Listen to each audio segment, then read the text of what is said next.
Hello everyone. तो आज हम लोग सुपर कंप्यूटर्स के बारे में डिस्कस करेंगे।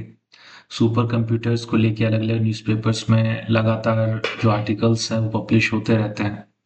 तो लगातार ये जो टॉपिक है वो करंट अफेयर्स में बना रहता है और साइंस एंड टेक्नोलॉजी का जो सेक्शंस है आपका वहाँ पर क्वेश्चन पूछा जा सकता है सुपर कंप्यूटर्स से।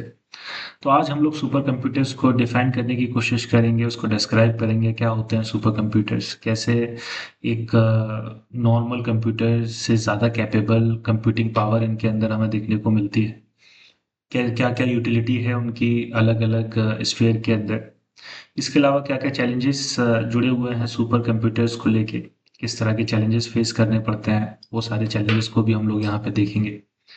इंडिया का जो सुपर कंप्यूटिंग प्रोग्राम है उसको लेके भी यहाँ पर एक डिस्कशन लेंगे कि इंडिया अपने इस प्रोग्राम के अंदर कैसे आगे बढ़ रहा है और क्या क्या इनिशिएटिव्स उन्होंने लिए हैं। तो चलिए शुरुआत करते हैं सुपर कंप्यूटर की डेफिनेशन के साथ, उसके डिस्क्रिप्शन के साथ कि कैसे सुपर कंप्यूटर्स को डिस्क्राइब किया जा सकता है। तो सुपर कंप्यूटर्स को अगर हमें डिस्क्राइब करना हो तो हम लोग बता सकते हैं कि super computers are the world's most powerful and fastest computer. तो सुपर कंप्यूटर्स दुनिया के अंदर जितने भी कंप्यूटर पाए जाते हैं उनमें सबसे ज़्यादा पावरफुल और फास्टेस्ट माने जाते हैं। इनका जो डिज़ाइन है, इनको जो बनाया गया है वो नॉर्मल टास्क के लिए नहीं बनाया जाता है। इनको नॉर्मल कंप्यूटर की तरह ही लोग, ये जो सुपर कंप्यूटर्स हैं वो काम नहीं करते हैं। इसमें माउस वगैरह से इनपुट नहीं लिया जाता है और इनका जो डिज़ाइन है वो कॉम्प्लेक्स कैलकुलेशंस के लिए बनाया जाता है। कि जो कॉम्प्लेक्स कैलकुलेशंस हैं, जो वास्ट अमाउंट ऑफ डाटा है, अगर उसको एनालिसिस करना है और बहुत तेज़ी के साथ एनालिसिस करना है तो उस काम के लिए इन कंप्यूटर्स को बनाया जाता है। और एक टेक्नोलॉजी का यूज़ होता है यहाँ पे जिसको बोलते हैं पैरेलल प्रोसेसिंग। पैरेलल प्रोसेसिंग के अंदर अलग अलग प्रोसेसर्स को इंटीग्रेट किया जाता है जो अलग अलग टास्क के ऊपर काम करते हैं, अलग अलग डाटा सेट के ऊपर काम करते हैं। बाद में ये सारे जो डाटा सेट से जो रिजल्ट निकल के आता है उसको इंटीग्रेट किया जाता है और एक कंबाइंड जो कंक्लूजन है वो निकाला जाता है। तो इस तरह से सुपर कंप्यूटर्स जो है एक साथ में काम करते हैं जिसके अंदर कई हजार प्रोसेसर्स लगातार काम करते रहते हैं through the technology of parallel processing. ये जो कंप्यूटर्स हैं ये सबसे पावरफुल और सबसे फास्टेस्ट माने जाते हैं और इनका इस्तेमाल नॉर्मल काम के लिए नहीं होता है, जैसा कि हम लोग अपना पीसीस का यूज़ करते हैं उस काम के लिए इनका इस्तेमाल नहीं होता है। इनका इनपुट जो है वो अलग होते हैं नॉर्मल कंप्यूटर से और पैरेलल प्रोसेसिंग का इस्तेमाल करके यहाँ पर कई हजार प्रोसेसर्स को इंटीग्रेट करके सुपर कंप्यूटर्स बनाए जाते हैं। नेक्स्ट अगर हम लोग सिग्निफिकेंस की बात करेंगे, सिग्निफिकेंस क्या है सुपर कंप्यूटर्स का, तो बहुत ज़्यादा सिग्निफिकेंस है आज के समय में सुपर कंप्यूटर्स का। वेदर फोरकास्टिंग के अंदर super computers important role play करते हैं। अलग अलग डाटा को यहाँ इंटीग्रेट किया जाता है और एक एनालिसिस किया जाता है और वेदर फोरकास्टिंग में बहुत इंपॉर्टेंट रोल प्ले करते हैं सुपर कंप्यूटर्स। जीनोम सीक्वेंसिंग की अगर बात करेंगे तो अलग अलग जो जीन रिलेटेड डाटा है उसको अलग अलग कंट्रीज कलेक्ट करती हैं अलग अलग पॉलिसीज के थ्रू और वो अपने पॉपुलेशन के जीन्स को जानना चाहती हैं, इसीलिए भी ये काम जो है वो किया जाता है। जो रेयर डिसीजेस वगैरह हैं उनको टैकल करने के लिए भी जीनोम सीक्वेंसिंग जो है उसको किया जाता है। तो उसके अंदर भी एक इम्पॉर्टेंट रोल प्ले करता है। इतना ज़्यादा जो डाटा कलेक्ट हुआ है जीनोम कलेक्शन के थ्रू, जीन कलेक्शन के थ्रू, तो उसको प्रोसेस करने का काम सुपर कंप्यूटर्स करते हैं। एविएशन इंजीनियरिंग के अंदर भी बहुत ज़्यादा यूटिलिटी हमें देखने को मिलती है सुपर कंप्यूटर्स की। वहीं स्पेस एक्सप्लोरेशन के अंदर भी इसकी यूटिलिटी हमें देखने को मिलती है। न्यूक्लियर फ्यूजन रिसर्च के अंदर भी इसकी यूटिलिटी हमें देखने को मिलती है। ऑयल एंड गैस एक्सप्लोरेशन के अंदर भी जो लार्ज अमाउंट ऑफ डाटा है उसको ये बड़ी ही आसानी से और बड़ी ही तेज़ी के साथ एनालिसिस कर सकता है।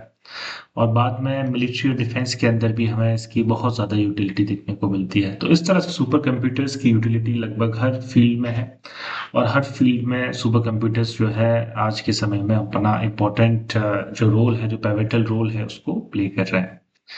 नेक्स्ट अगर हम लोग इंडिया की बात करेंगे कि इंडिया का किस तरह के इनिशिएटिव्स हैं सुपर कंप्यूटिंग को लेके, तो 1980 से ही इंडिया ने सुपर कंप्यूटर्स को लेके अपना जो इनिशिएटिव है उसको शुरू किया था।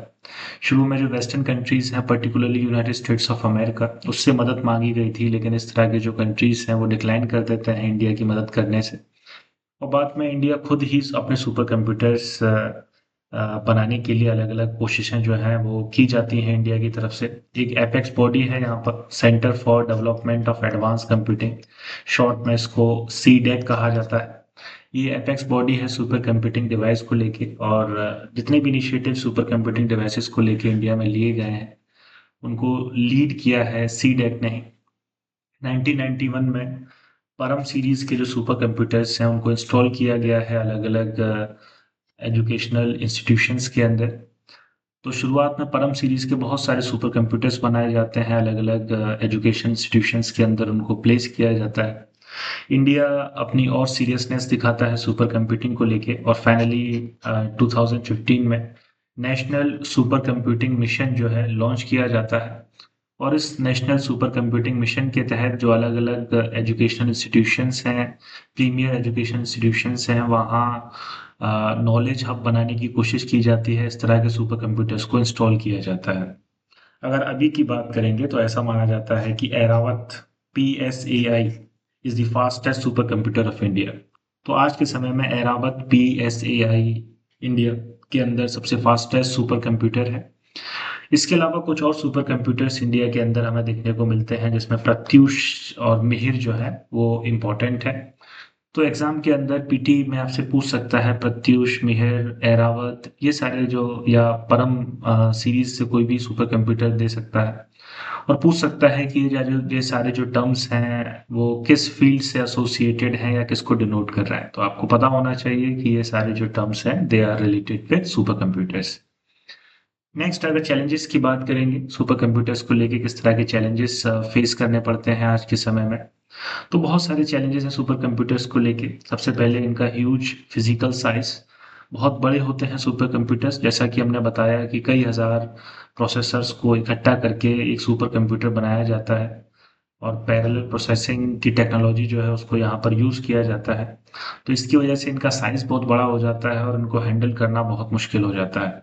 नेक्स्ट है huge power consumption. Power consumption बहुत ज़्यादा होता है सुपर कंप्यूटर्स में, नॉर्मल कंप्यूटर से बहुत ज़्यादा पावर कंज्यूम होता है, और कभी-कभी इनके अंदर जो पावर कंजप्शन है वो एक शहर के अंदर इस्तेमाल होने वाले पावर से भी ज़्यादा हो जाता है। तो बहुत ज़्यादा पावर कंजप्शन हमें देखने को मिलता है। Huge amount of heat release, जब इतना ज़्यादा पावर कंज्यूम होगा, इतना ज़्यादा डाटा एनालिसिस किया जाएगा तो हीट भी बहुत ज़्यादा रिलीज होती है। तो उसको लेके भी हमें थोड़े से हैज़ार्ड्स जो हैं वो देखने को मिल सकते हैं, थोड़े से प्रिकॉशंस लेने पड़ते हैं उसको टैकल करने के लिए। स्टोरेज इश्यूज जो है उसको लेके भी इशू रहता है, इतना जो लार्ज अमाउंट ऑफ डाटा है उसको स्टोर कैसे किया जाए। तो डाटा स्टोरेज इश्यूज भी हमें देखने को मिलते हैं। High involve cost, super computers बहुत महंगे होते हैं, किसी भी कंट्री के लिए इनको इंस्टॉल करना उतना आसान नहीं है, बहुत ज़्यादा कॉस्ट इन्वॉल्व है सुपर कंप्यूटर्स को लेके। तो इस तरह की चीज़ें हमें देखने को मिलती हैं। टेक्नोलॉजिकल चैलेंजेस की बात करेंगे तो टेक्नोलॉजिकल चैलेंजेस भी सुपर कंप्यूटर्स को लेके देखने को मिलते हैं। बहुत सारे कंट्रीज़ हैं जो अभी कैपेबल नहीं है सुपर कंप्यूटर्स बनाने को लेके, उनको इंस्टॉल करने को लेके, उनके मेंटेनेंस को लेके। इंडिया में भी बहुत ज़्यादा सुपर कंप्यूटर्स हमारे पास अभी नहीं है, क्योंकि बहुत सारे चैलेंजेस फेस करने पड़ते हैं सुपर कंप्यूटर्स को लेके। So these are some of the challenges which are associated with super computers. Next, अगर हम लोग प्रैक्टिस क्वेश्चन की बात करेंगे, किस तरह के क्वेश्चन आपको एग्जाम में देखने को मिल सकते हैं इस टॉपिक से, तो ये प्रैक्टिस क्वेश्चन है जिसको आप दिए हुए कंटेंट से प्रैक्टिस करेंगे। ये जो कंटेंट हमने अभी इस वीडियो के अंदर शेयर किया है, इसका PDF लिंक जो है वो हम टेलीग्राम चैनल के अंदर अपलोड कर देंगे, वहाँ से आप इसको ले सकते हैं और इस क्वेश्चन को प्रैक्टिस कर सकते हैं। क्वेश्चन कुछ इस तरह है, analyse the objectives and significance of national super computing mission in India along with the challenges involved. तो जैसा कि अभी हमने डिस्कस किया कि सुपर कंप्यूटिंग जो डिवाइसेस हैं उनके सिग्निफिकेंस, ऑब्जेक्टिव्स, उनको आप यहाँ पर मेंशन करेंगे। तो सबसे पहले सुपर कंप्यूटर को बताएंगे क्या होता है, उसके बाद नेशनल सुपर कंप्यूटिंग मिशन के बारे में बताएंगे कि ये किस तरह का मिशन है, 2015 में इसको लॉन्च किया गया है। तो ये सारी चीज़ें आपको यहाँ पर डिस्क्राइब करनी है, और बाद में जो थर्ड पार्ट है इसका, उसमें चैलेंजेस जो इन्वॉल्व है उनको आपको बताना है कि किस तरह के चैलेंजेस सुपर कंप्यूटिंग या नेशनल सुपर कंप्यूटिंग मिशन को लेके हमें देखने को मिलते हैं। So this is all about from this lecture. Next day हम लोग नेक्स्ट टॉपिक जो है उसको डिस्कस करेंगे, करंट अफेयर से जो जुड़ा हुआ है। आज के लिए बस इतना ही। Thank you all of you, have a nice day.